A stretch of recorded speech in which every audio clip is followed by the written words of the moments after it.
Hi all, welcome back. അപ്പോൾ നമ്മുടെ grammar ക്ലാസ്സിൻ്റെ നെക്സ്റ്റ് സീരീസിലേക്ക് എല്ലാവർക്കും സ്വാഗതം. ഒരു ലോങ് വീഡിയോ ചെയ്തിട്ട് കുറേ കാലമായിട്ടുണ്ട് അല്ലേ. അപ്പോൾ നമ്മൾ ഇന്നൊരു ചെറിയ ലോങ് വീഡിയോ ചെയ്യാണ്. ഇപ്പം നമ്മളിങ്ങനെ പറയാറുണ്ട്, ഞാൻ വിളിക്കാറുണ്ട് അല്ലേ. നമ്മൾ ഇന്നലെ മിനിയാന്നൊക്കെ ഓരോരോ വെർബ് വെച്ചിട്ട് ഷോർട്സ് ചെയ്തിട്ടുണ്ടായിരുന്നു. ഞാൻ വിളിക്കാറുണ്ട്, ഐ കോൾ എന്നാണ്. എന്നാൽ അവൾ വിളിക്കാറുണ്ട് എന്ന് പറയുമ്പോഴോ ഷീ കോൾസ് എന്നാകും അല്ലേ. അതെന്തുകൊണ്ട് അവിടെ വെർബിൻ്റെ കൂടെ എസ് വന്നത് നമ്മൾ മുമ്പേ പഠിച്ചിട്ടുണ്ട്. ഇനി നിങ്ങൾക്ക് ഡൗട്ട് ഉണ്ടെങ്കിൽ ടെൻസസിൻ്റെ വീഡിയോസ് കാണുക കേട്ടോ. ഇതിലില്ലെങ്കിൽ നമ്മുടെ റിഷ്യൂസ് പാലസിൽ ഉണ്ടാകും. അപ്പോൾ അതിൽ വ്യക്തമായിട്ട് തന്നെ പറഞ്ഞിട്ടുണ്ട്, നമ്മുടെ സിംഗുലർ സബ്ജക്റ്റിൻ്റെ കൂടെ എപ്പോഴും നമ്മൾ പതിവ് കാര്യങ്ങൾ പറയുമ്പോൾ വെർബിൻ്റെ കൂടെ ഒരു എസ് ആഡ് ചെയ്യണം. അത് നമ്മുടെ ഓക്സിലറി അതിനകത്ത് ഒളിഞ്ഞു കിടപ്പുണ്ട് എന്നുള്ളത് നമ്മൾ പഠിച്ചിട്ടുണ്ട്. അപ്പോൾ ഞാൻ വിളിക്കാറുണ്ട്, ഐ കോൾ എന്നാണെങ്കിൽ അവൾ വിളിക്കാറുണ്ട് എന്ന് പറയുമ്പോൾ ഷീ കോൾസ് എന്നാണ്. എന്നാൽ നീ വിളിക്കാറുണ്ടോ എന്ന് ചോദിക്കുമ്പോൾ ഡു യു കോൾ എന്നാണെങ്കിൽ അവൾ വിളിക്കാറുണ്ടോ എന്ന് ചോദിക്കുമ്പോൾ ഡസ് ഷീ കോൾ എന്നാണ്. Does she call. അപ്പോൾ അവിടുത്തെ ആ കോളിൻ്റെ കൂടെയുള്ള ഓക്സിലറിയാണ് നമ്മുടെ ഡസ് ആയി മാറിയത് അല്ലേ. ഇനി പറയാണ് ഞാൻ വിളിക്കാറില്ല എന്ന് പറയുകയാണെങ്കിൽ ഐ ഡോണ്ട് കോൾ അല്ലേ. ഞാൻ വിളിക്കാറില്ല, ഐ ഡോണ്ട് കോൾ എന്നാണ്. എന്നാൽ അവൾ വിളിക്കാറില്ല എന്ന് പറയുമ്പോൾ ഷീ ഡസിൻറ്റ് കോൾ.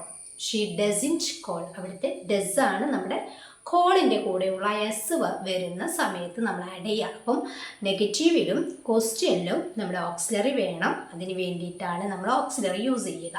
ആ ഓക്സിലറിയെ നമുക്ക് ഒരു ആൻസറായി പറയുമ്പോൾ അതിൻ്റെ സിംഗുലർ സബ്ജക്റ്റിൻ്റെ കൂടെ എസ് ആയി വരും അല്ലേ, വെർബിൻ്റെ കൂടെ വരുമ്പോൾ. ഓക്കെ, ക്ലിയർ ആയല്ലോ. ഇനി ഞാൻ വിളിച്ചു എന്ന് പറയുമ്പോൾ ഐ കോൾഡ്. ഞാൻ വിളിച്ചു. എന്നാൽ അവൾ വിളിച്ചു എന്ന് പറയുകയാണെങ്കിലോ അവിടെ ഒരു വ്യത്യാസവുമില്ല അല്ലേ. അപ്പോൾ ഷീ കോൾഡ് എന്ന് തന്നെയാണ്. പക്ഷേ ഇവിടെ കോൾഡ് വന്നത് എന്താണ്, നമ്മൾ ഡിഡ് പ്ലസ് കോളാണ് കോൾഡ് എന്ന് പറയുന്നത്. പാസ്റ്റിൽ നമുക്കൊരിക്കലും വെർബിന് വ്യത്യാസം വരുന്നില്ല. ഓക്കെ ആണല്ലോ. ഇനി ഞാൻ വിളിച്ചിട്ടുണ്ട്. ഐ ഹാവ് കോൾഡ് അല്ലേ, ഐ ഹാവ് കോൾഡ്. എന്നാൽ അവൾ വിളിച്ചിട്ടുണ്ട് എന്ന് പറയുന്ന ഒരു സിംഗുലർ സബ്ജക്റ്റ് ആണെങ്കിൽ നമ്മൾ എങ്ങനെ പറയും, ഷീ ഹാസ് കോൾഡ് എന്നായി മാറും. അവിടുത്തെ ഹാവ് ഹാസ് ആയി മാറും അല്ലേ. പ്ലൂറലിൻ്റെ കൂടെ നമ്മൾ ഹാവ് യൂസ് ചെയ്യുകയാണെങ്കിൽ സിംഗുലറിൻ്റെ കൂടെ നമ്മൾ എന്ത് യൂസ് ചെയ്യും, ഹാസ് യൂസ് ചെയ്യും. ഓക്കെ ആണല്ലോ. ഹാസ് വരുമ്പോൾ V3 ഫോം ആയിരിക്കും വെർബ് കേട്ടോ. അപ്പോൾ ഐ ഹാവ് കോൾഡ്. അവൾ വിളിച്ചിട്ടുണ്ട് എന്ന് പറയുകയാണെങ്കിൽ ഷീ ഹാസ് കോൾഡ് അല്ലേ. ഇനി അവൾ വിളിച്ചിട്ടുണ്ടോ എന്ന് ക്വസ്റ്റ്യൻ ചോദിക്കുമ്പോൾ ഹാസ് ഷീ കോൾഡ്. നീ വിളിച്ചിട്ടുണ്ടോ, യു ഹാവ് കോൾഡ്. ക്ലിയർ ആയല്ലോ. ഡൗട്ട് ഉണ്ടെങ്കിൽ താഴെ കമൻറ്റ് ചെയ്യാം കേട്ടോ. നെക്സ്റ്റ്, ഞാൻ വിളിക്കും. എങ്ങനെ അറിയാം, ഐ വിൽ കോൾ. ഞാൻ വിളിക്കും, ഞാൻ അവളെ വിളിക്കും. ഐ വിൽ കോൾ ഹർ, ഞാൻ അവളെ വിളിക്കും. ഇനി അവൾ വിളിക്കും എന്നാണെങ്കിലോ ഇവിടെ വ്യത്യാസമില്ല, ഷീ വിൽ കോൾ എന്ന് തന്നെയാണ്. സബ്ജക്റ്റ് വില്ല്, വെർബ് V1 ഫോം. ഓക്കെ. എനിക്ക് വിളിക്കാൻ കഴിയും. I can call. എനിക്ക് വിളിക്കാൻ കഴിയും.